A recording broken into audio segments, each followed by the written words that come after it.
En un mundo donde la apariencia física dictaba el destino, ella fue juzgada como insignificante. Entregada cual mercancía imperfecta a un enigmático caballero Isabela Mendoza, nunca pensó que entre las penumbras de un castillo abandonado, descubriría la esencia que revelaría su verdadera naturaleza. Este es el relato de cómo el amor percibe aquello que permanece invisible a los ojos. Las miradas indiscretas y los murmullos apenas contenidos perseguían a Isabela Mendoza como una sombra implacable. A sus 22 años, la muchacha había aprendido a inclinar la cabeza al ingresar en cualquier estancia, a minimizar su presencia en los eventos sociales y a rehuir los espejos, que solo le mostraban el reflejo que su madre, doña Victoria, se empeñaba en señalarle día tras día. El de una joven que no se ajustaba a los ideales de hermosura de la aristocracia española de 1875. Isabela carecía de los atributos físicos valorados en su época. Su nariz pronunciada, su barbilla ligeramente retraída y su silueta carente de las curvas deseadas la habían convertido en el motivo de vergüenza de la distinguida familia Mendoza. Mientras sus hermanas menores Lucía y Carmela deslumbraban con sus cabellos dorados y sus rostros inmaculados como la porcelana, Isabela permanecía relegada a las sombras con su cabello castaño apagado y su tez marcada por cicatrices de viruela. Isabela, ¿cuántas veces tengo que recordarte que mantengas la espalda erguida? Así jamás encontrarás un marido respetable. La voz de doña Victoria retumbaba por los corredores de la mansión Mendoza. Una dama de belleza machita, pero todavía majestuosa, que había depositado todas sus ilusiones en los matrimonios provechosos de sus hijas. Sí, madre, contestaba Isabela automáticamente, consciente de que ninguna postura corregiría lo que su madre consideraba un rostro sin salvación. El padre de Isabela, don Alfonso Mendoza, un próspero comerciante de salud delicada, raramente intervenía en estas conversaciones. Amaba a su primogénita en secreto, pero carecía del temple necesario para enfrentarse a su autoritaria esposa. La biblioteca se había convertido en el santuario personal de Isabela. Entre las páginas inmortales de Cervantes Góngora y Sor Juana Inés de la Cruz, descubría universos donde el verdadero valor de un ser humano trascendía la mera apariencia física. Sus dedos delgados y diestros hallaban también sosiego en el arte del bordado, creando verdaderas obras maestras que su madre apenas dignaba mirar. Aquella luminosa mañana primaveral, el mayordomo irrumpió, portando una misiva sellada con cera roja, ostentando un blasón que provocó que doña Victoria perdiera el color. Del conde de Montemayor, proclamó con ceremoniosa gravedad. Un silencio sepulcral invadió el salón. Mientras doña Victoria devoraba las líneas, sus ojos abriéndose cada vez más. Su semblante transitó de la incredulidad al más puro cálculo. Alabado sea el Señor. El conde de Montemayor solicita una audiencia con nuestra familia. Está en busca de esposa, anunció finalmente. Los días posteriores se convirtieron en un vendaval de preparativos. El conde, según se rumoreaba, poseía una fortuna inconmensurable y una influencia extraordinaria. Sin embargo, nadie en la región lo conocía en persona. Doña Victoria instruyó meticulosamente a sus 3 hijas sobre el protocolo a seguir, aunque sus expectativas recaían evidentemente en las 2 menores. La víspera de la llegada del conde, Isabela sorprendió a su madre escrutando su guardarropa con expresión reprobatoria. «No te hagas ilusiones, hija. El conde no viene por ti, pero debes presentarte decorosamente. No quiero que avergüences a tus hermanas». Isabela sintió conteniendo las lágrimas que amenazaban con brotar. Esa noche, en la soledad de su habitación, desplegó una carta secreta que guardaba bajo su colchón, palabras de su antigua institutriz, la única que le había mostrado verdadero afecto. «Recuerda siempre, mi querida niña, que la auténtica belleza reside en el alma». Al amanecer siguiente, cuando el majestuoso carruaje negro del conde atravesó los portones de la mansión Mendoza, Isabela presintió que su destino estaba a punto de dar un giro inexplicable. El conde Eduardo de Montemayor descendió con la distinción propia de un hombre habituado al poder imponente de complexión robusta y porte aristocrático. Su presencia dominaba cada espacio. A sus 40 años su cabello azabache apenas revelaba algunas hebras plateadas en las sienes y una tenue cicatriz atravesaba su ceja izquierda, otorgando un aire enigmático a su expresión austera. Los sirvientes susurraban historias sobre él. Algunos aseguraban que había participado en conflictos en tierras distantes. Otros murmuraban que una historia de amor desgarradora lo había transformado en un ser solitario. La realidad era que el conde había retornado a España después de 15 años de ausencia, y su castillo montañoso sumido en el abandono durante tanto tiempo comenzaba nuevamente a mostrar señales de actividad. El señor guarda silencio sobre su pasado, comentaba su fiel mayordomo Sebastián, quien lo había acompañado desde su juventud, pero tiene motivos específicos para buscar una compañera ahora. El conde Eduardo no era un hombre dado a las trivialidades. Su colección de libros competía con las más prestigiosas de Europa, y se comentaba que invertía largas horas examinando antiguos manuscritos. Evitaba los eventos sociales de la nobleza y no participaba en las expediciones de caza que tanto entusiasmaban a sus pares. «Necesito una esposa que comprenda el valor del silencio», había confesado a Sebastián una noche, contemplando las llamas danzantes. «No busco hermosura efímera, ni juventud superficial. Busco un espíritu que haya experimentado el sufrimiento y haya emergido fortalecido». El castillo de Montemayor se erguía majestuoso sobre un precipicio con torres que rozaban el firmamento y muros que habían sobrevivido el paso de los siglos. Sus aposentos, muchos sellados durante años, albergaban misterios que los lugareños transformaban en historias fantásticas. Se decía que en las noches oscuras, los pasillos resonaban con el llanto espectral de una mujer. La realidad era menos fantástica, pero igualmente trágica. El conde había estado casado brevemente en su juventud. Su esposa, la bella Leonor, había perecido en circunstancias que él jamás reveló. Y tras su pérdida, Eduardo había dejado España para recorrer el mundo. «Esta ocasión será distinta», reflexionaba mientras estudiaba los retratos de las familias nobles locales. «Esta vez busco algo auténtico». Al ingresar en el salón de los Mendoza, sus ojos se detuvieron en Isabela y algo en su mirada se transformó. No fue la radiante belleza de las hermanas menores lo que atrajo su atención, sino la serena dignidad de la mayor apartada en un rincón, con un libro sutilmente escondido entre los pliegues de su vestido. El conde reconoció instantáneamente a un espíritu afín.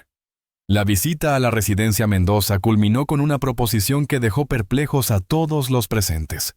Tras una conversación protocolar con don Alfonso y un breve diálogo con las tres hermanas, el conde Eduardo solicitó una audiencia privada con los progenitores de Isabela. «Deseo desposar a su primogénita Isabela», manifestó con voz serena y directa, sin adornos innecesarios. Doña Victoria, quien servía el té con manos temblorosas de expectación, vertió la infusión sobre el mantel bordado. «Isabela, ¿está convencido, señor conde? Mis otras hijas, Lucía y Carmela, son más jóvenes y...», balbuceó nerviosamente. «Mi decisión es irrevocable, señora», interrumpió el conde con una mirada que no permitía cuestionamientos. «O Isabela se convierte en mi condesa o no habrá matrimonio». En la intimidad, doña Victoria no logró contener su asombro mezclado con calculada ambición. «Es providencial, Alfonso, verdaderamente providencial.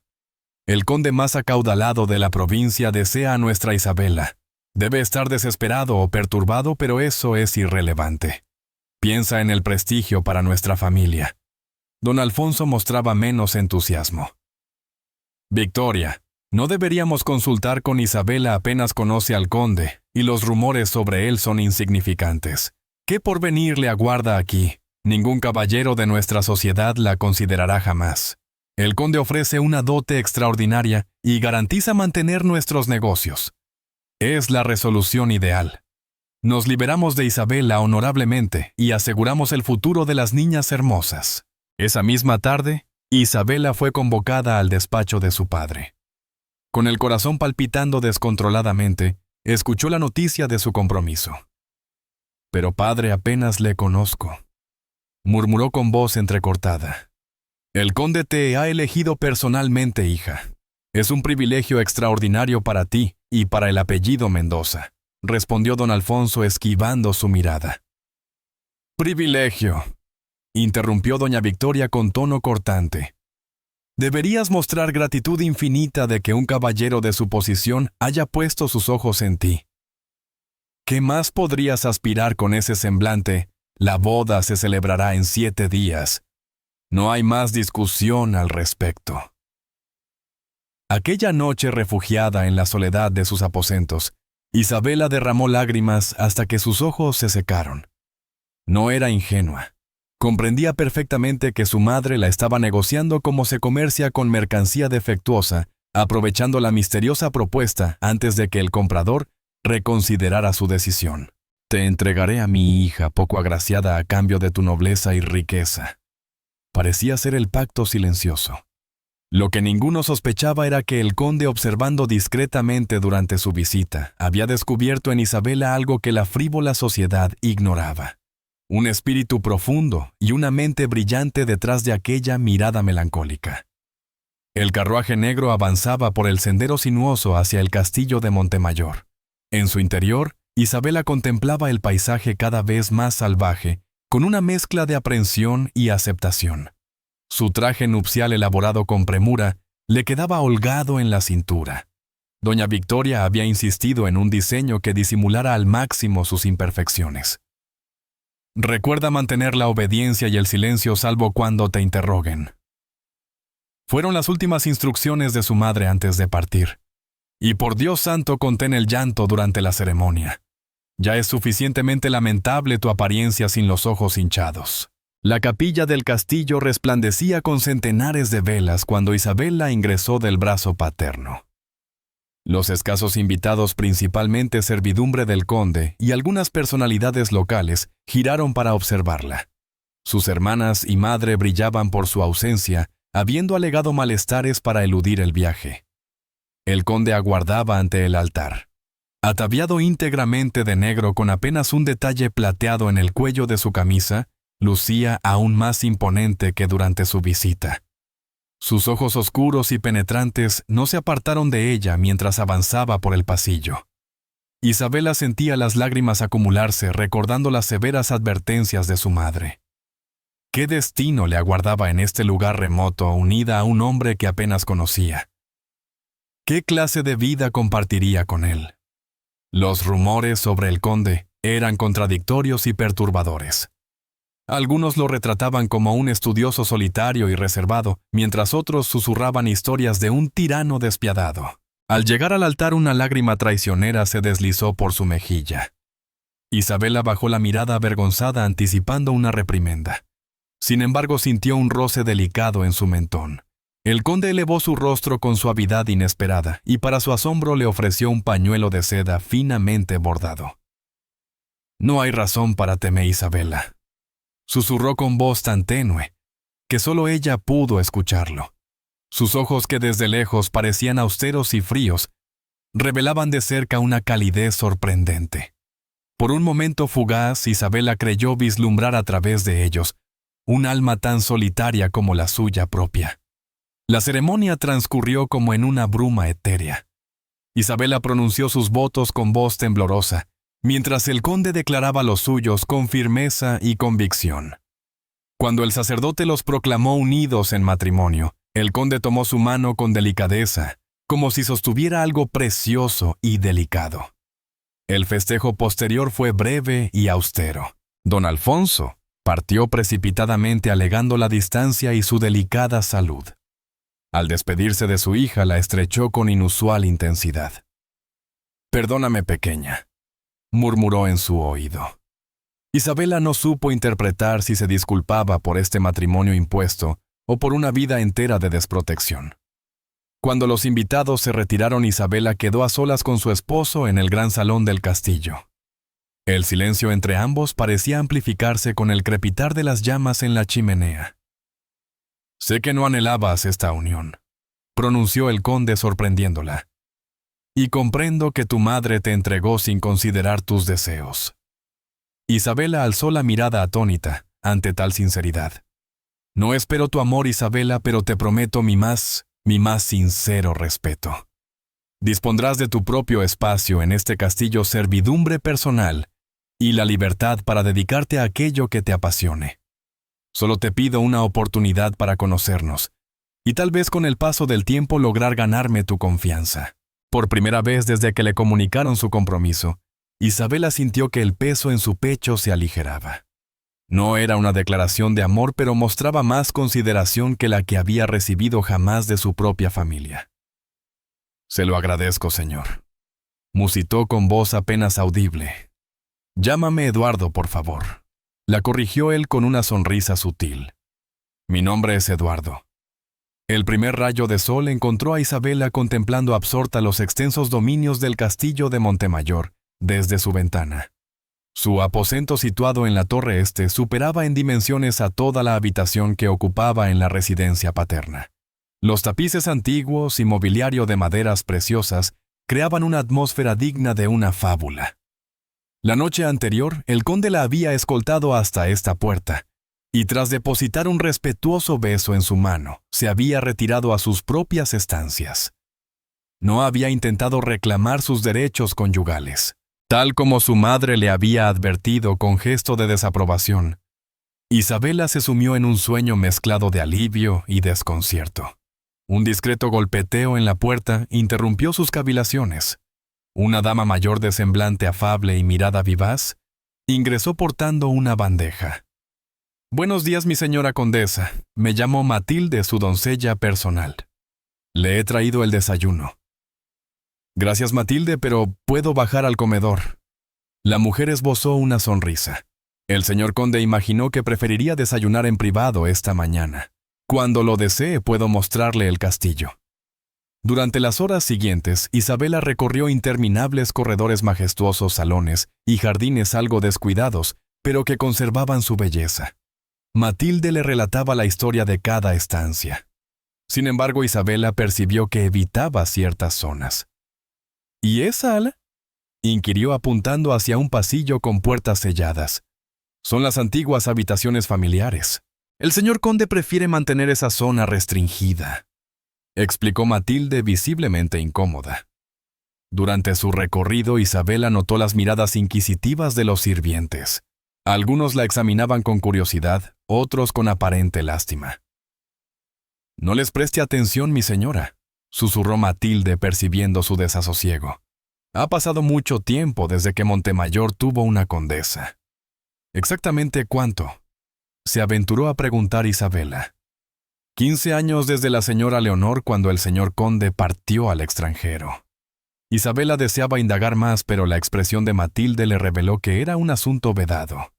Al entrar en la biblioteca, Isabela quedó cautivada. Incontables volúmenes cubrían las estanterías desde el suelo hasta el techo. La sala albergaba manuscritos antiguos, mapas y esferas terrestres. «El señor dedica gran parte de su tiempo aquí», comentó Matilde. «Es un erudito apasionado». «¿En qué materias estudia?», preguntó Isabela, rozando con reverencia los lomos de los libros. «Historia principalmente y medicina. El señor conde ha recorrido el mundo investigando curas y tratamientos». Esa tarde, mientras deambulaba sola, Isabela se detuvo ante el retrato de una joven de extraordinaria belleza. Sus ojos esmeralda parecían perseguirla, y su sonrisa ocultaba un misterio. «La primera condesa», pronunció una voz detrás sobresaltándola. El conde Eduardo la contemplaba desde la entrada con expresión enigmática. «Lo lamento, no pretendía...». «No te disculpes, es natural la curiosidad». Se aproximó al cuadro. Leonor era considerada la mujer más hermosa de la provincia. «Ya veo», musitó Isabela. Sintiéndose repentinamente consciente de su sencillo aspecto para su asombro, el conde agregó: «La belleza puede ser una maldición, Isabela. A veces esconde vacíos imposibles de colmar». Durante la cena aquella noche, el conde indagó sobre sus intereses. Isabela, habituada a que sus opiniones fueran desestimadas, comenzó respondiendo con timidez. Sin embargo, ante el auténtico interés mostrado por Eduardo, pronto se encontró conversando apasionadamente sobre literatura, historia y su amor por el arte del bordado. «Mañana te enseñaré la sala de música», propuso él. «Hay un piano que permanece silencioso desde hace años. ¿Sabes tocarlo?, inquirió ella. Solía hacerlo tiempo atrás. Tal vez podría retomarlo. Al despedirse esa noche, Isabela percibió algo diferente floreciendo en su interior. La ilusión de que este matrimonio arreglado pudiera evolucionar hacia algo más significativo. Los días se transformaron en semanas, y su vida en el castillo adquirió un ritmo sorprendentemente placentero. Cada amanecer compartía el desayuno con el conde, manteniendo diálogos cada vez más extensos e íntimos. Durante las horas diurnas, ella recorría el castillo o se dedicaba a revivir los jardines descuidados, mientras él atendía las obligaciones de sus tierras. En las tardes ocasionalmente leían juntos en la biblioteca o interpretaban piezas a 4 manos en el piano. Eduardo demostró ser un caballero cultivado y atento que parecía apreciar genuinamente sus pensamientos. El primer detalle que verdaderamente la conmovió sucedió un mes después de su llegada. Isabela había comentado casualmente su pasión por el bordado durante una cena. La mañana siguiente descubrió en sus aposentos un bastidor nuevo y sedas de tonalidades que jamás había contemplado. «Son de Persia», aclaró Eduardo cuando ella expresó su agradecimiento emocionada. «Imaginé que te inspirarían en tus creaciones». En otra ocasión, mientras paseaban por los jardines, Isabela se detuvo a contemplar unas rosas silvestres que brotaban entre las grietas de un muro. «Se parecen a ti», observó él cogiendo una con delicadeza para evitar las espinas. «Florecen donde nadie esperaría encontrar hermosura». Isabela bajó la mirada sonrojada. Nunca antes la habían comparado con algo bello. Gradualmente la joven comenzó a transformarse. Su postura, antes encorvada por años de intentar pasar inadvertida, se enderezó naturalmente. Su voz, que antes era apenas un susurro tímido, adquirió firmeza y seguridad. Incluso empezó a prestar más atención a su apariencia, no por vanidad, sino porque ya no sentía la necesidad de esconderse del mundo. Durante una cena, Eduardo le preguntó por qué nunca lucía los hermosos vestidos que había mandado confeccionar especialmente para ella. «Son demasiado elegantes para alguien como yo», admitió Isabela con sinceridad. «Mi madre siempre insistía en que no debía destacar, pues solo resaltaría mis imperfecciones». El semblante del conde se oscureció visiblemente. «Tu madre se equivocaba en muchas cosas, Isabela, especialmente en lo que a ti respecta». Esa noche, mientras Isabela se preparaba para dormir, un grito desgarrador proveniente del ala prohibida rompió el silencio. Sin dudarlo, atravesó los oscuros corredores siguiendo aquellos sonidos angustiosos. Al empujar una puerta que jamás había visto abierta, encontró a Eduardo agitándose violentamente, atrapado en una terrible pesadilla. Su rostro, habitualmente sereno, estaba contraído por el sufrimiento. «Lena, no, perdóname, por favor», gritaba entre sueños. Isabela vaciló momentáneamente, pero luego se acercó y tomó su mano con ternura. «Eduardo despierta solo es un mal sueño». El conde abrió los ojos, inicialmente confundido y luego avergonzado al encontrarla junto a su lecho. «Lo lamento», murmuró secándose el sudor del rostro. «No quería perturbarte». «¿Sucede con frecuencia?», preguntó ella gentilmente. «Casi todas las noches», confesó él después de una larga pausa. Isabela permaneció acompañándolo hasta que volvió a dormirse, preguntándose qué secretos atormentaban a este hombre que comenzaba a ocupar un lugar especial en su corazón. A la mañana siguiente, durante el desayuno, Eduardo parecía distante. Isabela temía haber transgredido algún límite la noche anterior al entrar en sus aposentos privados. «Debo hablarte sobre Leonor», dijo finalmente el conde rompiendo el tenso silencio. «Mi primera esposa no falleció por una enfermedad como creen los habitantes del pueblo. Ella decidió acabar con su vida saltando desde la torre norte». Isabela sintió que el aire abandonaba sus pulmones ante tal revelación. Padecía una enfermedad, pero no era física sino espiritual. Una profunda depresión que ningún facultativo logró diagnosticar ni tratar adecuadamente. «Recorrí medio mundo en busca de remedios, dejándola sola durante extensos periodos». Su voz se quebrantó. Al regresar de mi última expedición ya era tarde. Lo lamento profundamente, murmuró Isabela, comprendiendo ahora el origen de sus tormentos nocturnos. Los rumores del pueblo sugieren que yo la empujé o que mi negligencia causó su muerte. Quizás tengan razón en lo segundo. No fui capaz de reconocer las señales hasta que fue demasiado tarde. Isabela extendió su mano sobre la mesa para tomar la suya, un gesto íntimo que jamás antes se había atrevido a iniciar. No debes culparte por no haber podido salvarla. Eduardo la miró con los ojos cristalinos por las lágrimas contenidas. Eres la primera persona en 15 años que me dice estas palabras. Esa tarde, mientras Isabela bordaba en el jardín, Matilde se aproximó con semblante inquieto. Señora, ha arribado un carruaje. Es doña Victoria, su madre. El corazón de Isabela comenzó a latir aceleradamente. No había recibido noticias familiares desde su matrimonio 3 meses atrás. Doña Victoria irrumpió en el salón cual vendaval, escrutando cada detalle con mirada inquisidora. Su rostro reflejó asombro al contemplar a Isabela, como si esperase encontrarla marchita y desdichada. «Vaya, parece que el matrimonio te ha favorecido», comentó con cierto tono mordaz. «Aunque deberías vestir colores más discretos, querida. Ese azul resulta excesivamente llamativo». Isabela, quien antes habría obedecido sumisamente, simplemente sonrió. «Me agrada este color, madre. Eduardo dice que realza mis ojos». «Eduardo, qué confianza», replicó doña Victoria. «He venido para verificar tu adaptación a tu posición y recordarte tus deberes como condesa. Confío en que estés haciendo lo posible por complacer a tu esposo». Antes de que Isabela pudiera contestar, la voz grave del conde resonó desde la entrada. «Le aseguro, señora, que su hija supera todas mis expectativas». Eduardo ingresó con paso decidido y besó la mano de su suegra con una cortesía glacial. «Conde de Montemayor, qué distinguido honor. He venido para cerciorarme de que Isabela cumple apropiadamente con sus obligaciones.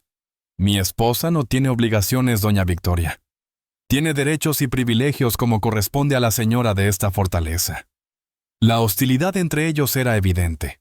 Durante la comida, doña Victoria intentó repetidamente señalar imperfecciones en Isabela, pero cada observación era diestramente neutralizada por Eduardo. Cuando finalmente madre e hija quedaron solas, doña Victoria susurró con veneno: «No te hagas ilusiones, muchacha. Un caballero de su posición no puede sentir verdadero interés por alguien como tú. Seguramente mantiene una amante en algún lugar». Por primera vez en sus años de vida, Isabela se enfrentó a su progenitora. «Te equivocas completamente, Eduardo me respeta y valora por quien verdaderamente soy. Algo que tú jamás lograste hacer». Doña Victoria empalideció ante esta inesperada insurrección. «Observo que te has tornado irrespetuosa. Tal vez debería conversar con el conde sobre tu conducta». «Adelante», contestó Isabela con una serenidad que asombró a ambas. «Eduardo agradecerá conocer tu auténtica naturaleza». Cuando el conde retornó y encontró a su esposa con lágrimas surcando su rostro, su semblante se endureció. Con palabras corteses pero inflexibles, indicó a doña Victoria que su visita había terminado. «Mi carruaje la transportará de regreso a la ciudad», sentenció sin admitir objeciones. Esa noche, mientras deambulaban por los jardines bajo el resplandor lunar, Eduardo estrechó la mano de Isabela. «Lamento el comportamiento de mi madre», musitó ella. «No necesitas disculparte por ella. Me enorgullece cómo la enfrentaste». Isabela se detuvo atónita. «Lo escuchaste todo, lo suficiente para saber que has encontrado tu propia voz». Sus ojos, habitualmente distantes, resplandecían con algo que Isabela nunca había contemplado. «Eres muchísimo más fuerte de lo que imaginas, Isabela». Bajo la luz plateada del astro nocturno, el semblante de Isabela parecía transformado. No era la hermosura convencional que su madre tanto apreciaba, sino algo más profundo. La belleza de un espíritu que comienza a despertar. «¿Puedo hacerte una pregunta?», susurró ella, reuniendo todo su valor interior. «¿Por qué me elegiste precisamente a mí, habiendo tantas jóvenes hermosas?» Eduardo tomó su rostro entre sus manos con una delicadeza que la conmovió hasta el alma. porque desde el primer instante en que te vi, reconocí en ti algo especial que los demás no podían percibir. No buscaba una belleza superficial, Isabela. La belleza física se desvanece con el tiempo. Buscaba un alma que pudiera comprender la mía. Pero yo soy... eres extraordinariamente hermosa, la interrumpió él con firmeza. Tus ojos transmiten una profunda inteligencia y una bondad innata. Tu sonrisa, cuando te permites expresarla libremente, ilumina cada rincón de cualquier estancia. Tus manos tienen el don de transformar en belleza todo lo que tocan. Las lágrimas descendían por las mejillas de Isabela, pero, por primera vez en toda su existencia, no eran lágrimas nacidas de la vergüenza o el sufrimiento. Eduardo se aproximó con lentitud, ofreciéndole la posibilidad de alejarse si así lo deseaba. En lugar de retroceder, Isabela cerró sus ojos y recibió su primer beso verdadero, un beso dulce y respetuoso, pero cargado de una emoción profundamente contenida. Al separarse, Isabela se sentía transformada, como si una parte de su ser que siempre había permanecido dormida, finalmente despertara. Te he amado desde el primer instante, confesó Eduardo con sinceridad. Pero deseaba darte tiempo para conocerme, para depositar tu confianza en mí. Y yo he aprendido a amarte, respondió ella con voz temblorosa pero decidida. No por simple gratitud, sino por tu verdadera esencia. En los días posteriores, Isabela comenzó a contemplarse en el espejo, sin el habitual rechazo. No veía una belleza deslumbrante, pero tampoco la fealdad que su madre había grabado en su mente durante tantos años. Veía a una mujer merecedora de amor, con ojos que ahora brillaban con luz propia y una postura que reflejaba una renovada confianza. Eduardo, por su parte, parecía rejuvenecer visiblemente. Sus pesadillas se volvieron menos frecuentes y en ocasiones incluso se le escuchaba reír, algo que los sirvientes más antiguos no recordaban haber presenciado en años. El castillo experimentaba una transformación gradual, abandonando su aspecto tenebroso. Isabela había descubierto ventanas ocultas durante décadas, permitiendo que la luz natural y la brisa renovaran los antiguos corredores. Durante el otoño, mientras exploraba un baúl antiguo en el ático, halló un diario. Las primeras páginas revelaron que el diario pertenecía a Leonor, la primera consorte del conde. Vaciló antes de seguir leyendo, sintiendo que profanaba una intimidad sagrada. Sin embargo, algo la empujó a continuar.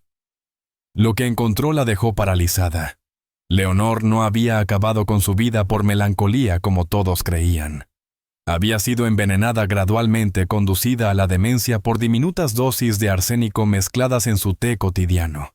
Las anotaciones finales mostraban el delirio de una mente que se desvanecía, pero apuntaban sin duda hacia una culpable, Beatriz, la hermana de Eduardo, quien había desaparecido tras la tragedia. Beatriz me detesta, había escrito Leonor. Insiste en que no merezco a su hermano, que solo me desposee por su riqueza. Quizás tenga razón en lo segundo, pero he aprendido a amar profundamente a Eduardo. Ahora ya es tarde, el veneno circula por mis venas, y mi mente se oscurece cada día más.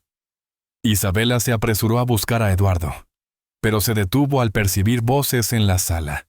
Una dama elegante dialogaba con él. Por la rendija de la puerta, Isabela identificó a Beatriz por su semejanza con Eduardo. «Has sido un ingenuo, hermano», pronunciaba la mujer, «al casarte con esa jovencita insignificante. Al menos Leonor poseía belleza». «No menciones a Leonor», replicó Eduardo con severidad. «Y no te atrevas a denigrar a Isabela. Es mi esposa y la señora de esta casa». «No por mucho tiempo», susurró Beatriz con una sonrisa malévola. «La historia suele repetirse». Isabela retrocedió horrorizada, pero un crujido del piso delató su presencia. Beatriz se giró y sus ojos se entrecerraron al divisarla. «Vaya, la pequeña condesa nos espía. ¿Qué modales te enseñaron, niña?» «Lo suficientes para no envenenar a nadie», contestó Isabela exhibiendo el diario de Leonor. El semblante de Beatriz se transformó en una máscara de rabia. Eduardo, desconcertado, tomó el diario y comenzó a leer. Mientras avanzaba por las páginas, su expresión mutaba del desconcierto al horror. y finalmente a una ira gélida. ¿Es esto verdad, Beatriz?, inquirió con una voz que apenas lograba mantener bajo control. Leonor era indigna de ti y de nuestro apellido, según decías. Sus padres eran simples comerciantes enriquecidos sin abolengo, y te tenía hechizado con su belleza mientras se burlaba de ti a tus espaldas. La envenenaste lentamente, sentenció Eduardo cada palabra destilando un frío glacial. La condujiste a la locura y al suicidio. Todo lo hice por ti por preservar el honor de nuestra familia. Beatriz dirigió su mirada hacia Isabela. Y ahora traes a esta insignificante criatura sin gracia ni posición social. ¿Dónde quedó tu orgullo, Eduardo? Mi orgullo reside precisamente en tener a Isabela como mi esposa, respondió él situándose protectoramente junto a ella. Una mujer cuya belleza interior sobrepasa cualquier apariencia física y cuya nobleza de espíritu hace parecer vulgar tu sangre aristocrática. Isabela observó en silencio mientras Eduardo ordenaba a los sirvientes escoltar a Beatriz fuera de los muros del castillo. Esa misma noche redactó una carta detallada a las autoridades, adjuntando como evidencia el revelador diario de Leonor. Debía haberlo sospechado, se lamentó Eduardo mientras contemplaban las llamas danzantes en la biblioteca. Beatriz siempre mostró un carácter posesivo y cruel, pero jamás imaginé que llegaría a tales extremos. No podía saberlo, lo tranquilizó Isabela entrelazando sus dedos con los de él. A veces quienes más nos aman son los que mejor nos engañan. Tú nunca me has engañado, susurró él besando su mano con ternura. Eres lo más genuino y valioso que ha llegado a mi vida. Con la verdad finalmente expuesta, Eduardo pareció liberarse de una carga invisible. Las pesadillas cesaron y el ala prohibida del castillo que albergaba las habitaciones de Leonor fue por fin abierta y renovada. Cuando llegó la primavera, Isabela decidió que era momento de visitar a su familia. Casi 2 años habían transcurrido desde su matrimonio y las cartas esporádicas de su padre indicaban que doña Victoria había caído enferma. El carruaje, luciendo el escudo de Montemayor, provocó conmoción al detenerse frente a la mansión Mendoza. Isabela descendió con el porte de una auténtica aristócrata. Acompañada por Eduardo, su presencia había experimentado un sutil cambio.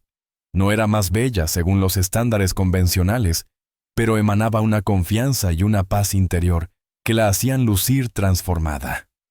Don Alfonso la recibió con lágrimas de felicidad, abrazando a su hija como jamás se había atrevido en presencia de su esposa.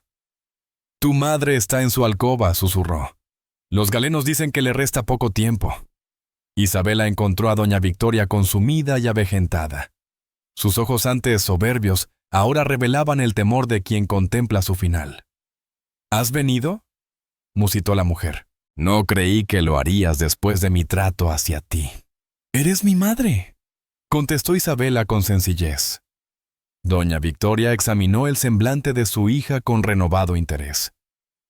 «Te ves distinta, casi bella. Soy la misma madre, solo que ahora me contemplo a través de ojos más benevolentes». Un silencio tenso se estableció entre ambas, colmado de años de reproches contenidos. «Debo confesarte algo», pronunció finalmente doña Victoria. «Algo que he ocultado durante toda tu existencia». Con voz temblorosa reveló la verdad. Isabela no era hija de don Alfonso. Era fruto de un fugaz romance con un pintor bohemio que había transitado por el pueblo retratando gente. Compartía sus rasgos su misma mirada soñadora. «Cada vez que te miraba recordaba mi falta y mi deshonra. Por eso fui tan severa contigo. No era tu rostro lo que aborrecía, sino mi propia culpa reflejada en él». Isabela escuchó silentemente mientras las piezas de su niñez encajaban al fin en un patrón comprensible. «Te entregué al conde creyendo que te condenaba a una vida miserable», prosiguió doña Victoria. «Fue mi último acto de crueldad, pero parece que te beneficié sin pretenderlo». «El mayor regalo de mi vida», confirmó Isabela sin amargura. «Hallé mi lugar y mi dicha gracias a esa decisión». Cuando doña Victoria falleció una semana después, Isabela lloró. No por la madre que tuvo, sino por la que podría haber sido si el miedo y la culpa no hubieran corrompido su corazón. De vuelta en Montemayor, mientras Eduardo e Isabela observaban el ocaso desde la terraza, él indagó si el descubrimiento sobre su verdadero padre había transformado su esencia. «Me ayuda a comprender mi pasado, pero no altera quién soy», reflexionó ella. «Ahora soy Isabela de Montemayor, y eso es lo único que verdaderamente importa». Eduardo la estrechó con dulzura. «Siempre intuí que había algo extraordinario en ti. Quizás la herencia artística explica tu delicada sensibilidad y tu peculiar manera de ver el mundo». «¿Sabes qué resulta más paradójico?», sonrió Isabela. «Mi madre creyó castigarme al entregarme a ti. Jamás comprendió que la auténtica hermosura no reside en un rostro inmaculado, sino en un corazón capaz de entregar y recibir amor». 5 años después de que Isabela atravesara por primera vez los portones del castillo de Montemayor, los jardines vibraban con alegres risas infantiles. 2 pequeños, un varón de 4 años y una niña de 2, jugueteaban entre los rosales mientras sus padres los contemplaban orgullosos. La fortaleza antes lúgubre y silenciosa ahora rebosaba de vitalidad.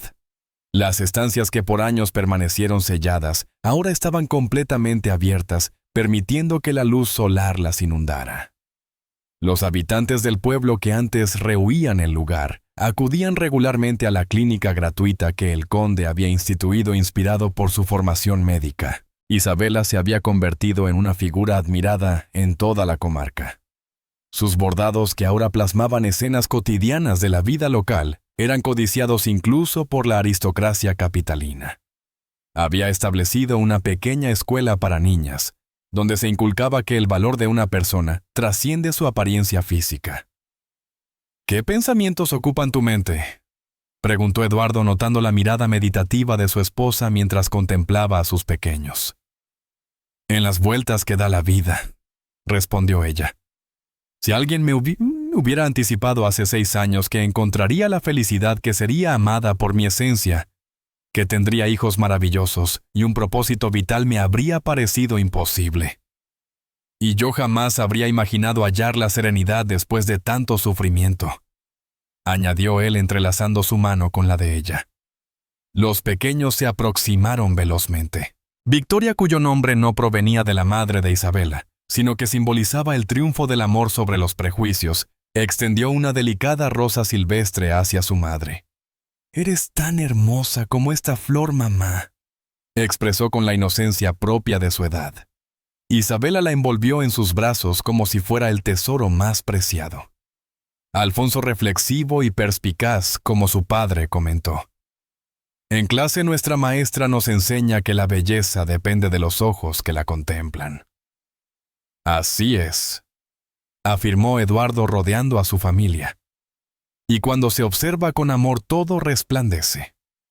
Mientras el atardecer teñía el castillo de tonos dorados, Isabela comprendió la lección más valiosa de su travesía. La verdadera metamorfosis no había sucedido en su exterior, sino en la manera de percibirse a sí misma y al mundo. Había descubierto que ser querida tal cual era le permitió amarse genuinamente. Y quizás esa era la belleza más auténtica.